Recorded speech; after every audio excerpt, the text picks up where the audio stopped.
un texte de la Bible, c'est l'apôtre Paul qui, dans l'épître aux Philippiens, au chapitre 4, nous dit « Ne vous inquiétez de rien ».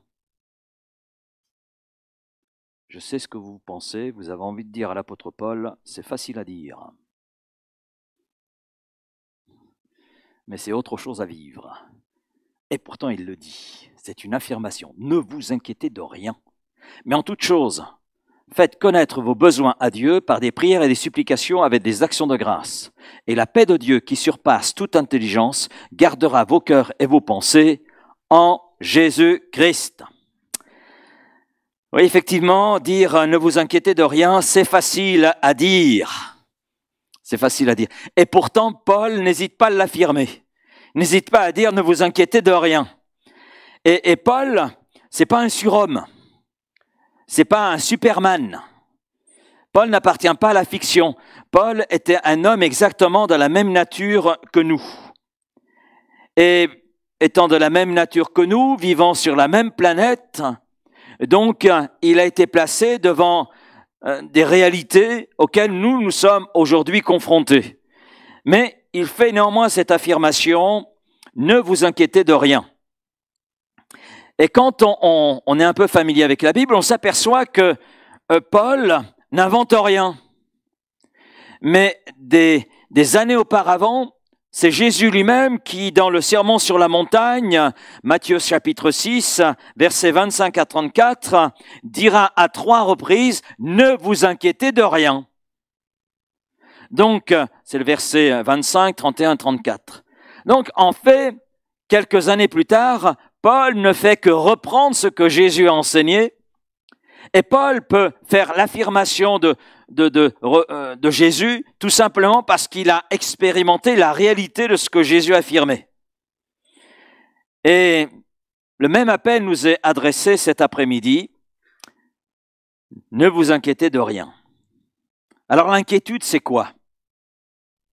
L'inquiétude, c'est un trouble en général qui nous prend de l'intérieur. C'est à l'intérieur que l'inquiétude se place en premier. Elle est là en nous, cette inquiétude. C'est un état de crainte, un état de peur qui peut être, selon la cause, mais aussi selon le caractère de la personne, être là à un degré plus ou moins grand. Des personnes vont s'inquiéter plus facilement pour certaines choses, alors que pour les mêmes choses, d'autres, ça va leur passer au-dessus de la tête. Il ne va pas y avoir le même niveau d'inquiétude.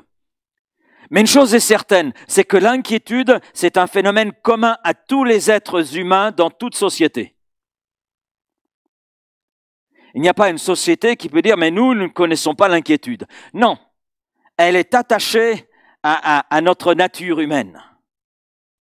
Nous sommes tous concernés parce que nous nous faisons tous du souci pour une chose ou pour une autre. Monsieur, cet après-midi, était très inquiet de savoir ce qu'il allait manger à midi.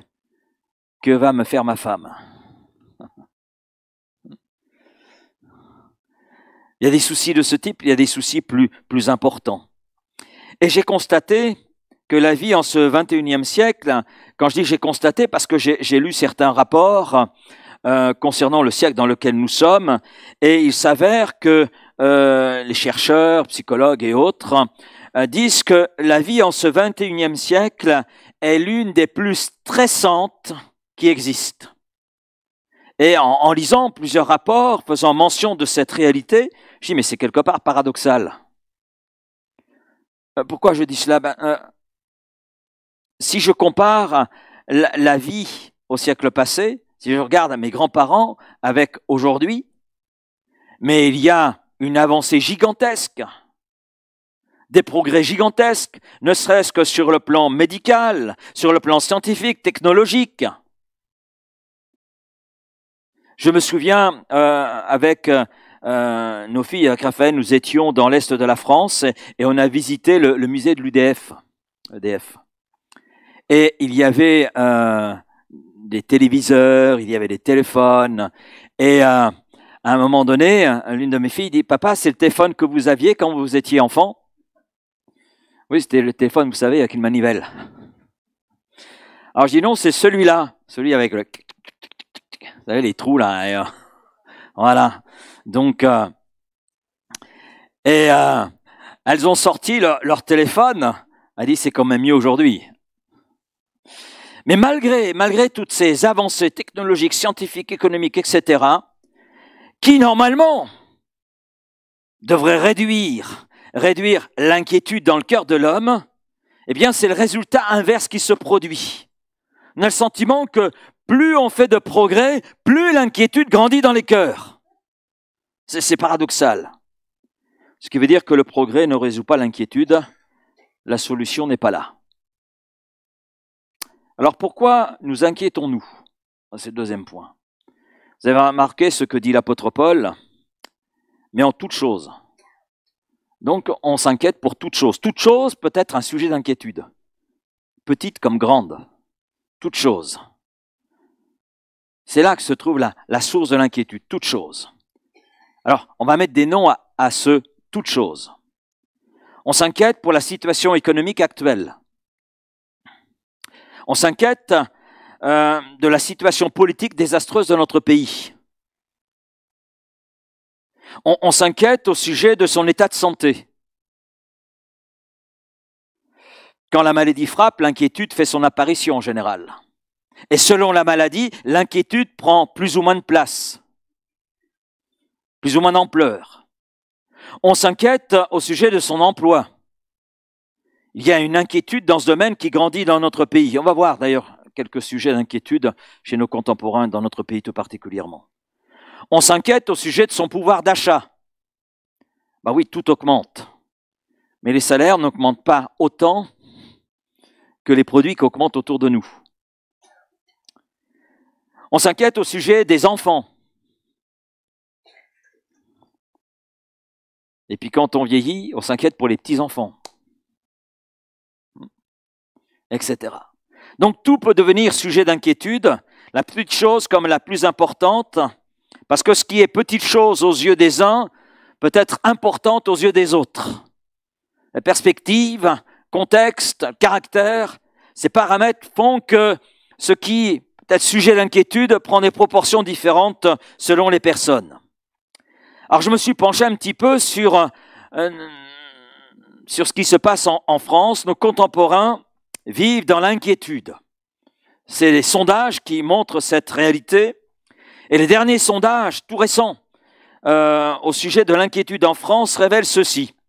53%, notez bien les chiffres, 53% des Français sont inquiets pour leur pouvoir d'achat. La peur de ne pas y arriver, de ne pas terminer la fin de mois, tenaille 53% des Français. 49% des Français sont inquiets en raison de l'insécurité grandissante. Quand on voit effectivement à travers l'actualité l'insécurité qui est là, ne serait-ce que nous on le voit, ne serait-ce que sur notre parking, plusieurs déflecteurs ont été fracassés, le mien compris, pour chercher à entrer dans la voiture, pour mettre tous en dessus-dessous et finalement ne trouver pas grand-chose dans la voiture. Je dis mince, ils ont laissé la Bible. C'est ce qui avait le plus de valeur dans la voiture. Oui. Mais un voisin a eu la même chose, et un autre, ses 2 pneus crevés. Une autre voisine, à 2 reprises, elle a vu ses pneus crevés. L'insécurité. 70% des Français sont inquiets pour leur emploi. La peur de perdre leur emploi. Et c'est vrai, quand on regarde un petit peu, on voit Auchan, on voit un certain nombre d'entreprises qui licencient, et c'est pas 2-3 personnes, mais c'est des centaines, et dans certains cas, c'est des milliers. On comprend que l'inquiétude soit là chez 70% des Français. Et puis 84% des Français sont inquiets pour l'avenir. La peur de demain. La peur de demain est, j'allais dire, l'inquiétude number 1 dans le cœur des Français. Dans le cœur de ceux qui ont osé avouer avoir peur de l'avenir. Alors j'en arrive à cette autre question. Où mène l'inquiétude? Où mène-t-elle? Jésus nous dit que nous ne pouvons rien ajouter à la durée de notre vie par notre inquiétude. Vous avez le texte là sous les yeux, Matthieu 6, verset 27. Oui, qui de vous, par ses inquiétudes, peut ajouter une coudée, c'est-à-dire environ 50 centimètres, à la durée de sa vie?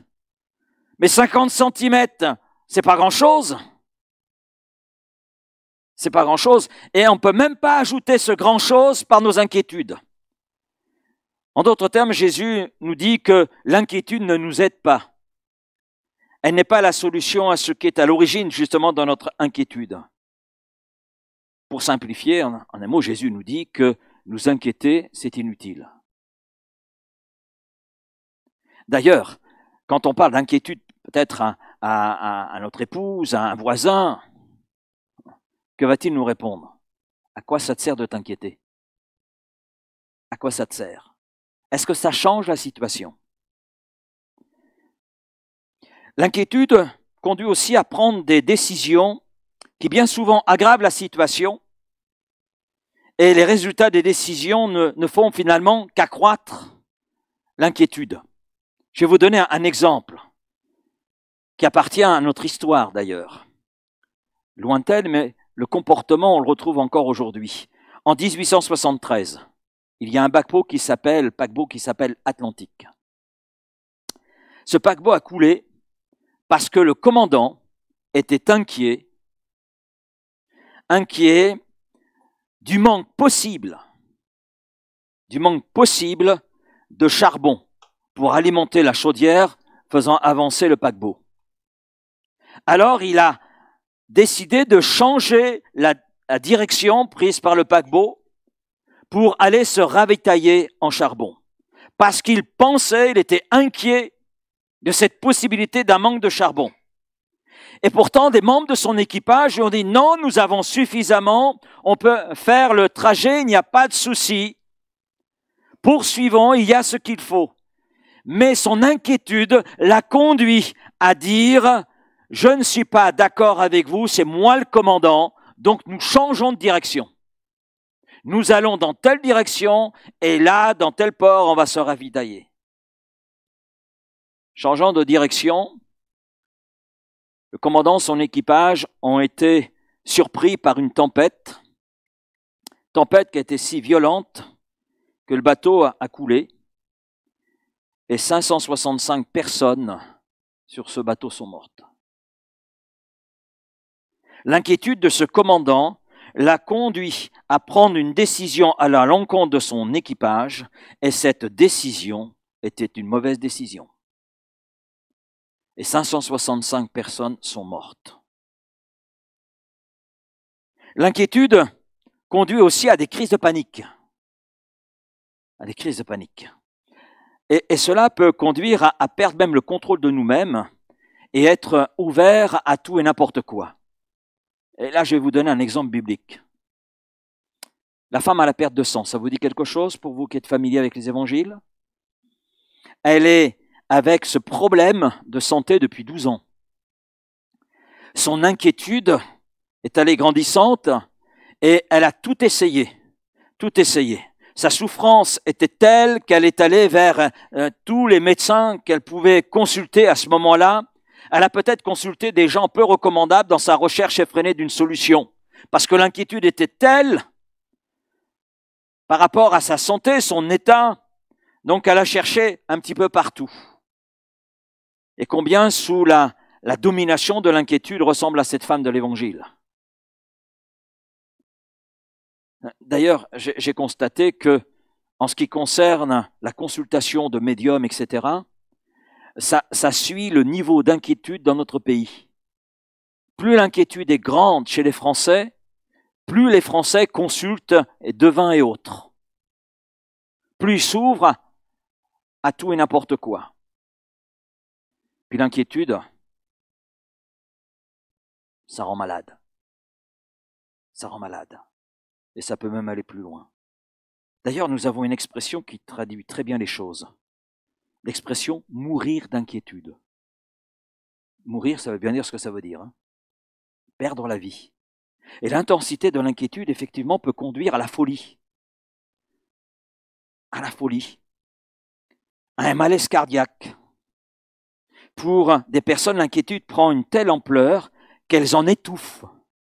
Elles sombrent dans la folie et certaines vont jusqu'au suicide.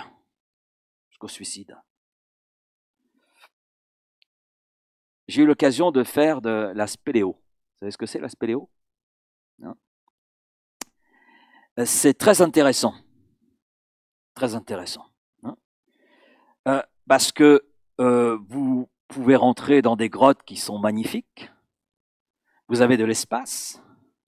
C'est très agréable. Et puis, quand vous êtes dans un tuyau, mais que vous voyez le tuyau en forme d'entonnoir, vous êtes là et plus vous avancez, plus vous avez envie de reculer. Et oui, parce que vous voyez que ça se rétrécit. Et vous vous dites, je ne passe pas. Je ne passe pas. Ma tête va passer, mais les épaules vont pas passer. Et plus vous avancez, plus l'inquiétude monte.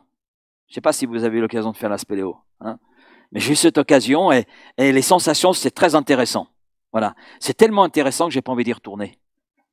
Donc, pour vous dire. Et puis, je me suis trouvé comme cela dans un tuyau en disant, merci Seigneur, j'ai été converti. Hein. Dis Seigneur, aide-moi à m'en sortir. Voilà. La tête est bien passée, les épaules ont eu des difficultés. Voilà. Mais j'en suis sorti. Après, je suis là. Et après en être sorti, j'ai dit, c'est bon, c'est une bonne expérience. C'est bon, j'ai fait suffisamment de spéléo, je n'y retourne plus. Mais j'ai trouvé l'expérience très intéressante. Et je comprends, oui, des gens qui peuvent être en crise de panique. Et c'est la dernière chose qu'il faut avoir quand vous êtes dans un petit tuyau, à quelques mètres sous terre, avec la lampe frontale. Parce que là, il y a plein de choses qui viennent à l'esprit. Pourvu que ma lampe tienne jusqu'au bout, ai-je vérifié les piles au préalable, etc., etc. Il y a plein de choses. Et puis vous avez la sueur qui apparaît, etc. Donc c'est intéressant. Et c'est vrai que l'inquiétude peut prendre une telle ampleur qu'il y a une crise tellement forte que le cœur lâche. On peut en devenir fou. Donc nous nous apercevons finalement que l'inquiétude, c'est pas quelque chose à prendre à la légère. Alors, on va pas continuer comme ça. Arrivons dans du positif. Hein. Vous êtes d'accord? Oui, vous n'êtes pas venu simplement pour entendre les statistiques non. Et puis je suis pas là non plus pour vous faire peur. On est là pour traiter quelque chose d'important et rechercher des solutions. Et la Bible, bien quelle réponse nous donne-t-elle? Est-il possible, comme l'a dit Jésus, comme l'a repris l'apôtre Paul, de ne plus nous inquiéter? Est-ce que c'est possible? Alors, on revient à ce que Jésus a pu dire dans Matthieu 6. Il dit à 3 reprises, ne vous inquiétez de rien. Vous pourrez chez vous lire le contexte, Matthieu 6, l'ensemble du chapitre, c'est intéressant. Il parle du manger, il parle du boire, il parle du vêtement. Alors on pourrait résumer, en un mot, il parle du pouvoir d'achat. Ce qui est d'ailleurs l'une des sources majeures d'inquiétude chez les Français, comme nous l'avons souligné à travers les statistiques que j'ai citées. Puisque plus de la moitié des Français sont dans ce cadre. La peur, l'inquiétude par rapport à leur pouvoir d'achat.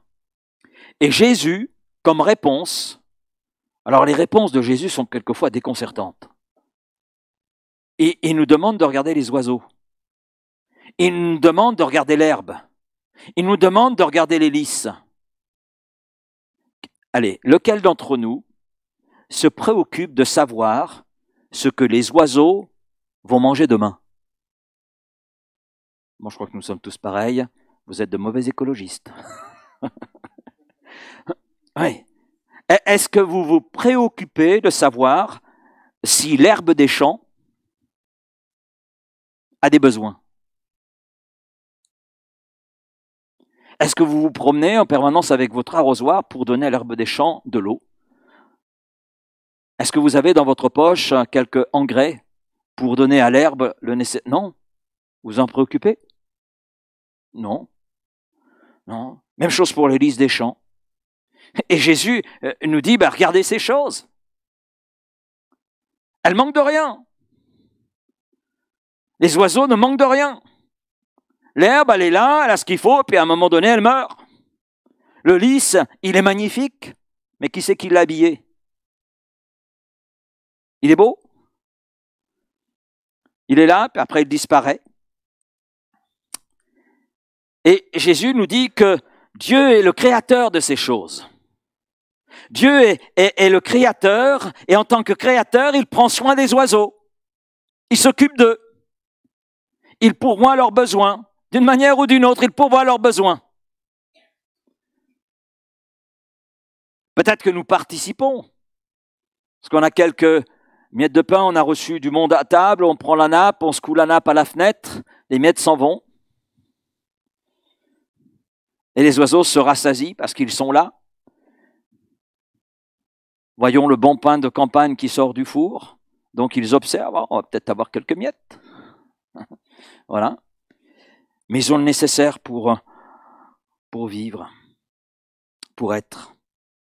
Même chose pour l'air, même chose pour le lys des champs. Et Jésus déclare que nous avons une valeur plus grande que ces choses. Ne valez-vous pas beaucoup plus qu'eux, beaucoup plus que les oiseaux, dont Dieu est le créateur et dont il prend soin, dont personne, quelque part, ne se préoccupe. Et pourtant, l'été, ils sont là, l'hiver, ils sont là, l'automne, ils sont là, le printemps, ils sont là. Et Dieu pourvoit. Dieu pourvoit. Dieu en prend soin. Et si Dieu prend soin de sa création, il peut aussi prendre soin de chacun d'entre nous, parce que nous sommes aussi ses créatures, sa création. Et nous avons une valeur plus grande que ces choses que Jésus cite. Choses pour lesquelles on ne s'inquiète pas, mais Dieu pourtant s'intéresse à ces choses et pourvoit. Donc à combien plus forte raison, nous qui avons de la valeur à son cœur, prendra-t-il soin de nous? Oui. Il prendra soin de nous dans la mesure où nous lui faisons confiance. Donc la première réponse que je donnerai à notre inquiétude, elle est là en Dieu. Elle est là en Dieu. Dieu qui nous invite à placer en lui notre confiance et à demeurer dans cette confiance. Et les récits bibliques sont là d'ailleurs pour appuyer tout cela. La Bible, c'est la parole de Dieu, c'est Dieu qui nous rejoint dans les besoins qui sont les nôtres, c'est Dieu qui nous rejoint dans les questions qui sont les nôtres, c'est Dieu apportant des réponses que l'on n'a pas ailleurs. Et Dieu est un Dieu d'actualité. C'est nous rejoindre dans l'actualité qui est la nôtre. Et nous voyons par exemple que Dieu a pris soin d'une veuve et son fils dans une période de famine. D'une veuve et de son fils que tout le monde ignorait.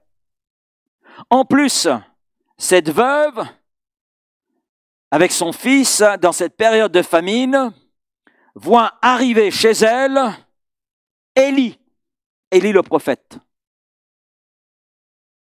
Oh mince! Le peu que nous avons, on va devoir le partager avec cet invité. Elle exerce l'hospitalité. Elle reçoit Élie. 1 Roi 17. Elle accueille le prophète Élie. Alors qu'elle n'avait pas de quoi se nourrir, elle et son fils, c'est là qu'Élie arrive. Élie le prophète arrive à ce moment-là, alors qu'elle n'a pas suffisamment pour elle et pour son fils.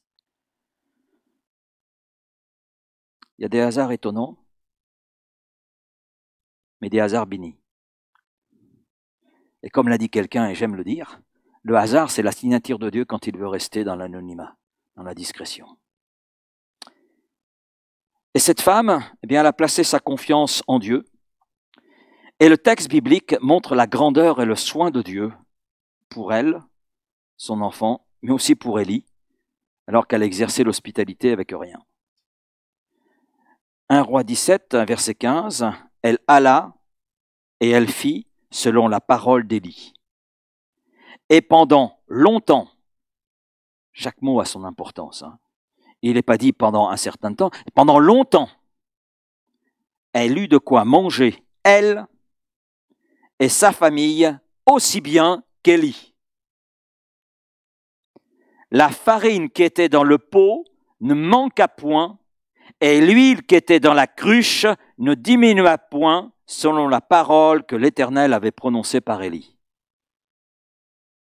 Vous prenez un pot d'1 litre de farine, d'accord? Si vous puisez chaque jour dans ce pot, qu'est-ce qui va se passer? À un moment donné, vous ne pourrez plus puiser, c'est vide.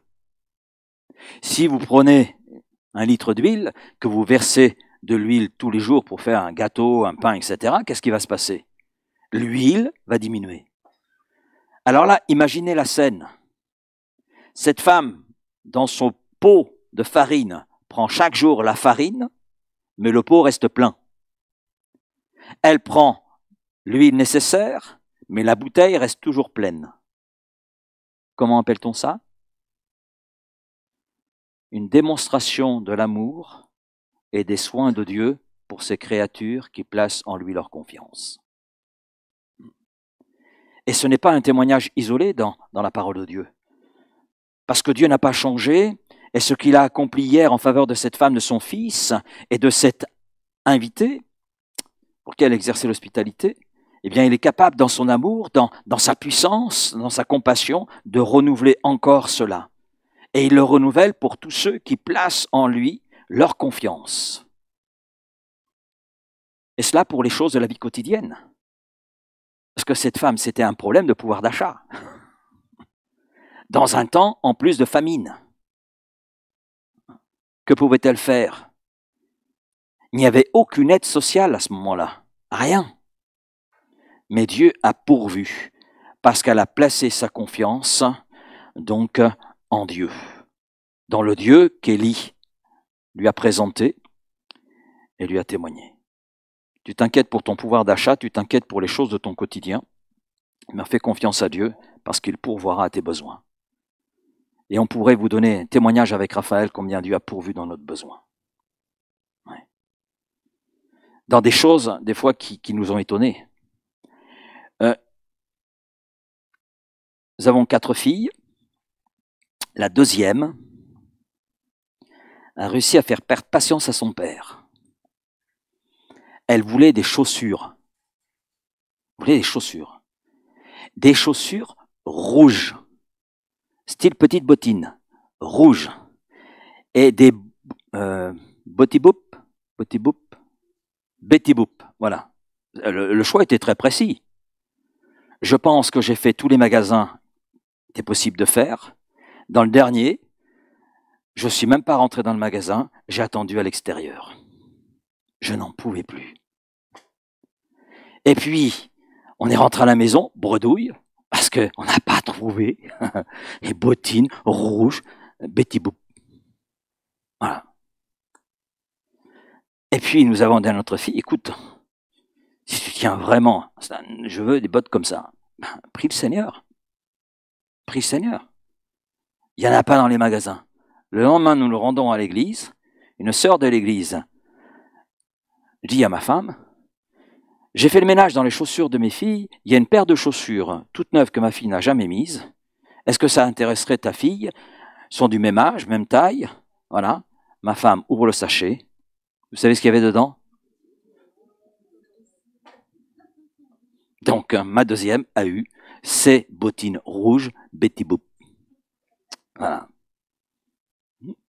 On a eu quelquefois notre frigo qui était vide. Un jour, je me trouvais au rez-de-chaussée, ma femme était à l'étage pour s'occuper de l'une de nos filles. Et il y avait en tout et pour tout dans notre frigo 2 œufs. 2 œufs pour le week-end. Les poches, c'était pas la peine de faire le porte-monnaie, de toute façon il n'y avait plus rien dedans. La voisine arrive, sonne à la maison, et dit, je n'ai plus d'œufs, est-ce que... j'ai pas osé lui dire qu'on n'avait que 2 œufs. Voilà. Et je me souviens, Raphaël à l'étage a dit, il va donner les 2 œufs. J'ai pris les 2 œufs, c'était facile à voir dans un frigo vide, hein. J'ai pris les 2 œufs, je lui ai donné les 2 œufs. Voilà. Et puis ensuite, on a dit, Seigneur, « On te fait confiance, tu seras pourvoir. » Donc on avait juste de quoi pour notre fille, on avait l'aîné à ce moment-là, donc pour le soir, puis le lendemain on s'est dit Seigneur tu pourras. Donc, et puis le lendemain, une sœur de l'église, je la revois, qui vient voir ma femme et qui explique qu'elle avait passé une mauvaise nuit. Parce qu'elle était travaillée durant la nuit, lève-toi, mets des œufs dans un seau pour le pasteur. Elle m'a dit non, Seigneur, non.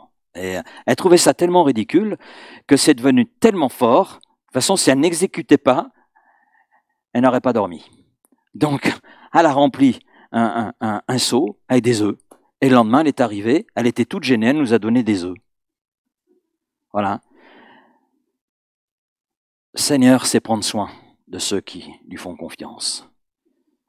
Ce qui s'est passé pour cette femme veuve avec son fils et avec cet invité, eh bien, c'est ce que Dieu est encore capable de renouveler. À partir du moment où on place sa confiance en lui. Et on pourrait, avec Raphaël, vous donner le récit de nos expériences dans ce domaine. Même avec nos enfants. Parce que Dieu n'a pas changé. Maintenant, Jésus ne s'arrête pas là. Il ne s'arrête pas qu'à l'inquiétude que peut faire naître en nous les choses de la vie. Il parle de l'insécurité. L'insécurité dans laquelle nous pouvons être. Et puis, à l'insécurité, il ajoute un autre élément, c'est l'inquiétude pour le lendemain, pour l'avenir. Et comme par hasard, c'est le problème majeur numéro 1 dans notre pays de France. Je ne vais pas voir ailleurs, je m'arrête juste à la France, puisque 84% des Français sont inquiets pour leur avenir. Eh bien, justement, Jésus, lui, parle de cet avenir. L'inquiétude pour le lendemain, l'avenir.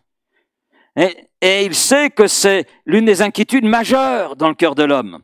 Et il dit ceci, verset 34 de Matthieu 6, « Ne vous inquiétez donc pas du lendemain. »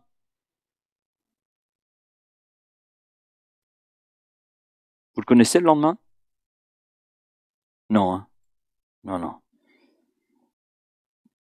C'est pas la peine de vous inquiéter du lendemain, parce que le lendemain aura soin de lui-même. Parce qu'à chaque jour suffit sa peine. Que ce soit pour les choses de la vie quotidienne, que ce soit pour notre pouvoir d'achat, que ce soit pour notre sécurité, pour notre lendemain ou notre avenir, la réponse est la même. Mets ta confiance en Dieu. Et ce sont des appels d'ailleurs qui reviennent dans la Bible. Matthieu 37, verset 5, vous allez voir les 2 versets qui vont apparaître. Recommande ton sort à l'Éternel. Recommande ta vie. Recommande ta situation. Mets en lui ta confiance. Et il agira. Psaume 55, verset 22, remets ton sort à l'Éternel, et il te soutiendra. Il ne laissera jamais chanceler le juste, c'est-à-dire celui qui lui fait confiance, celui qui s'attache à Dieu. Et je crois que notre pays ne serait pas dans l'état dans lequel il est aujourd'hui sur le plan politique, sur le plan économique et social, si les hommes et femmes qui dirigent notre pays recommandaient leur propre cœur à Dieu et lui faisaient confiance, au lieu de mettre leur confiance dans une étiquette, dans un programme humain, dans un homme. Malheur à l'homme qui se confie dans l'homme. Mais heureux celui qui place sa confiance en Dieu. Et cela est vrai pour ces hommes et femmes politiques, mais cela est vrai pour tout homme, pour chacun d'entre nous. Mettre sa confiance en Dieu conduit à nous en remettre à Dieu, à lui permettre d'agir dans les besoins qui sont les nôtres, en toute chose, quel que soit le nom que l'on met. Et à partir du moment où on lui fait confiance, il nous prend en charge. Il s'occupe des choses. Et je crois qu'il peut s'occuper mieux que nous-mêmes des choses qui suscitent en nous l'inquiétude. Et c'est là l'expérience qu'a fait l'apôtre Paul. Lorsqu'il dit « Ne vous inquiétez de rien, mais en toute chose, faites connaître vos besoins à Dieu par des prières et des supplications avec des actions de grâce. » C'est vrai que Paul reprend l'enseignement de Jésus, mais c'est toute l'expérience de sa vie, c'est son cheminement de foi, c'est ce qu'il vit dans sa relation avec Dieu. Et faire connaître nos besoins à Dieu, eh bien c'est le prier, lui mettre notre cœur, lui faire confiance. Et Paul met en évidence un résultat, et la paix de Dieu, le repos, la quiétude intérieure, qu'il nous est difficile d'expliquer, ce que l'apôtre Paul dit, qui surpasse toute intelligence.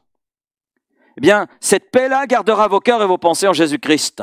Lorsque l'on place sa confiance en Dieu, qu'on lui recommande sa vie, il y a comme résultat, parce qu'il y a un résultat, la confiance que l'on place en Dieu a toujours un résultat. Pas toujours le résultat que nous voulons, que nous désirons, mais il y a toujours un résultat, et le résultat venant de la part de Dieu est toujours le meilleur. Il y a un résultat, et là il est question d'une quiétude, d'un repos intérieur qui prend place. Que notre intelligence a des difficultés à expliquer de façon rationnelle. Mais c'est là. Comme l'inquiétude nous prend de l'intérieur, la quiétude, la paix, le repos de Dieu nous prend aussi de l'intérieur. Et vient chasser cette inquiétude de notre être intérieur. Maintenant, le chemin pour dominer l'inquiétude ne s'arrête pas là. Il y a une autre étape qui est présentée par Jésus lui-même. C'est le verset 33 de Matthieu 6. Cherchez premièrement le royaume et la justice de Dieu. Et toutes ces choses.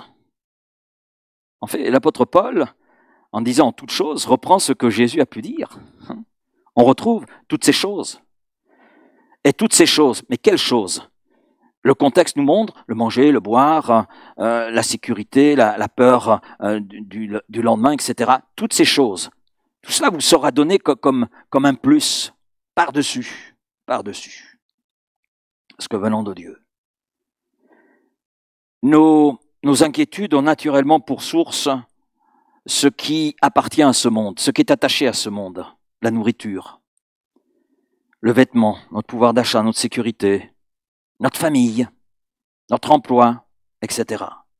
Et Jésus nous propose, lui, de déplacer notre concentration, de nous concentrer non plus sur ces choses que je viens de citer, mais nous concentrer sur lui, sur son royaume, sur sa justice.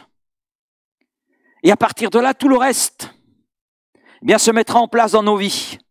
Tout le reste, c'est tout ce que je viens de citer. Mettre en place.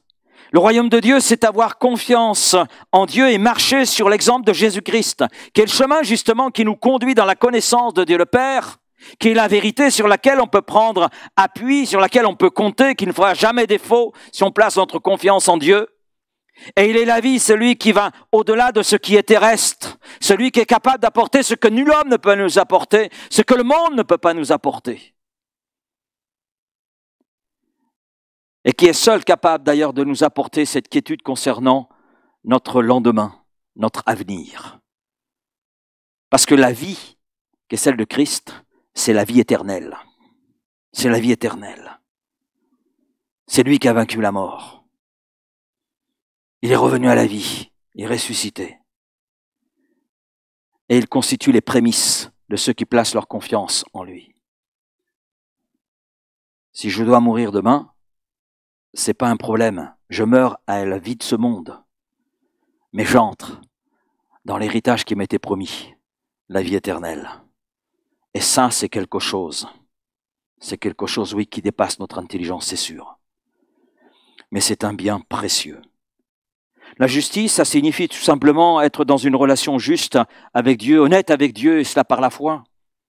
Cela implique deux choses. Cela implique reconnaître Jésus-Christ pour ce qu'il est, Seigneur et Sauveur, et puis obéir humblement et simplement à la parole de Dieu. Recommande ton sort à l'Éternel, parce que Dieu est celui qui ne laissera jamais chanceler le juste, c'est-à-dire celui qui fait juste ce que Dieu lui demande de faire. Et ce qui est juste de faire, et que nous avons juste à faire, est juste dans la parole de Dieu. Et ce qui est là est juste. Amen. En conclusion, dans cette démarche que je rappelle, premièrement, qu'est la confiance en Dieu, deuxièmement, faire de la personne de Dieu, de son royaume une priorité, nous donnons finalement la possibilité à Dieu d'intervenir. Et ça, c'est le problème aujourd'hui de l'homme. Tellement concentré sur ses besoins, tellement concentré sur tout ce qui ne va pas, tellement inquiet pour ces choses, que l'homme par cette disposition de cœur, est incapable de donner une quelconque opportunité à Dieu de le voir à l'œuvre. Et là, l'apôtre Paul, et Jésus avant lui, renverse les choses en nous disant, non, déplacez les choses. Mettez votre confiance en Dieu. Concentrez-vous sur Christ, qui est le chemin, la vérité et la vie. Et vous verrez alors Dieu intervenir, vous lui donnez alors la possibilité d'intervenir là, dans ce qui est la source de l'inquiétude. C'est quand Dieu agit, il n'agit pas autour du problème, il agit sur le problème. Et à partir de là, si nous le laissons agir, lui, en retour, nous apporte le repos intérieur qui ne peut venir que de lui, qui vient chasser l'inquiétude de nos cœurs et qui nous permet de voir les choses à leur juste valeur et de contempler l'œuvre de Dieu se faire. Exactement comme cette veuve avec son fils. Elle a placé sa confiance en Dieu. Elle a donné l'opportunité à Dieu d'agir en sa faveur et c'est ce que Dieu a fait. Ce qui fait que chaque jour, pendant longtemps, précise le texte, elle a puisé dans le même pot la mesure de farine qui lui était nécessaire pour chaque jour. La mesure d'huile dans sa bouteille d'huile pour chaque jour. Et elle n'a jamais manqué de farine, elle n'a jamais manqué d'huile. Parce que Dieu était là. Et parce qu'elle a donné l'opportunité à Dieu d'agir, la possibilité à Dieu d'agir. Et vous imaginez la paix dans le cœur de cette femme? Moi j'imagine. Le premier jour, peut-être encore un peu de... Mais le deuxième jour, troisième jour, quatrième jour. Et ça durait longtemps. Longtemps. Donc j'imagine la quiétude qui a rempli alors le cœur de cette femme. Waouh! Elle venait avec confiance, puisait chaque jour la mesure dont elle avait besoin, parce que Dieu pourvoyait. Et Dieu n'a pas changé, il demeure toujours le même. Nous changeons, nous varions, bien des niveaux, mais Dieu, lui, ne change pas, il reste toujours le même. Ce qui est écrit reste vrai, ce qui est écrit, nous pouvons le vivre, tout comme cette femme, comme d'autres ont pu le vivre. Et là, je dis Amen, merci, ô notre Dieu et Père, Amen. Merci Père pour ta parole cet après-midi, pour ces quelques pensées partagées là très simplement, et je crois Seigneur que tu es celui qui veut nous conduire, nous diriger et nous accorder tout le secours dont nous avons besoin. Et je te prie peut-être pour celui qui en ce lieu est là, saisi par une quelconque inquiétude, peut-être un ami qui nous suit sur le YouTube ou sur le Facebook, qui est là derrière son écran et qui est rongé par l'inquiétude à cause d'un problème, d'une difficulté, de ce en toute chose. Alors Seigneur, je te prie là d'intervenir et de donner à ce cœur de placer sa confiance en toi. Je crois, Père, que ce que nous venons de voir ensemble est une réponse, un besoin d'un cœur, besoin d'une vie. Et c'est ce que ta parole nous dit, c'est ce que ta parole nous enseigne. Et Seigneur, nous savons que tout est là en toi, toutes les réponses que notre cœur a besoin d'entendre, besoin de recevoir, tout est là à travers ta parole. Alors merci, Seigneur, parce que je crois que tu veux là bénir cette âme en cet instant, intervenir dans sa vie, lui donner de placer sa confiance en toi, de te donner ainsi cette situation d'inquiétude et te laisser l'opportunité d'agir et de pouvoir en retour se concentrer sur toi, sur sa relation avec toi et de découvrir cette paix intérieure qui surpasse toute intelligence. Merci Père de tout ce que tu veux accomplir et cela dans le nom précieux de Jésus que tu as donné pour notre salut. Amen. Amen. Amen.